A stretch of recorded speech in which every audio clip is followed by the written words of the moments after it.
부산 형제복지원은 불황인 선도라는 명분으로 설립돼 1960년부터 30여 년 동안 운영됐습니다.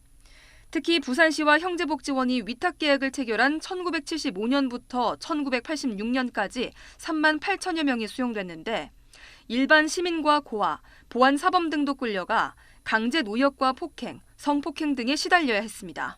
옆에 애들하고 장난치다가 조장한테 걸려가지고 그걸로 그냥 두드러 패다가 그때 여러 군데가 많이 다쳤는데 코를 맞아가지고 뼈가 완전히 주저앉았었어요. 지난 1987년 수용자들이 탈출해 피해 사실을 폭로하면서 검찰 수사가 이루어졌지만 관계자들은 솜방망이 처벌을 받는 데 그쳤고 제대로 된 진실 규명도 이루어지지 않았습니다.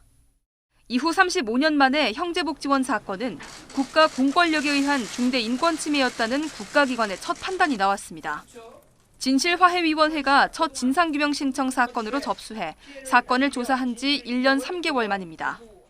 강제노역, 폭행, 가혹행위, 성폭력, 사망에 이르는 등의 인간 존엄성을 침해받았으며 국가가 형제복지원에 대한 관리 감독의 의무를 다하지 않았다는 사실도 확인되었습니다.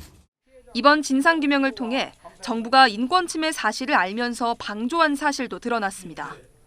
당시 보안사는 국가보안법 위반 사범 등을 형제복지원에 강제 수용한 뒤 감시하는 등 공안사범 관리에 활용했고 안기부 주재로 정부 기관들이 모여 형제복지원 대책회의를 열었던 사실도 문건을 통해 처음 확인됐습니다.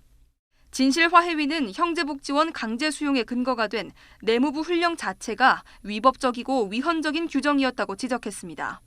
형제복지원에서 숨진 수용자는 657명으로 기존에 알려진 것보다 105명이나 많았는데 시신을 몰래 묻어 사망을 은폐하거나 사망 진단서를 조작한 것으로 드러났습니다.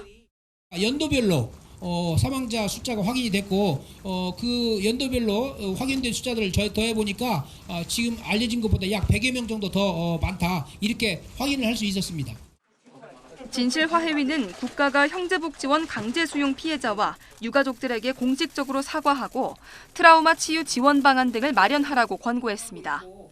이어 오는 12월 9일까지 추가 피해 신고를 접수하고 형제복지원 아동들이 돈벌이 수단으로 해외 입양됐다는 의혹 등을 추가 조사할 방침입니다. YTN 김다현입니다.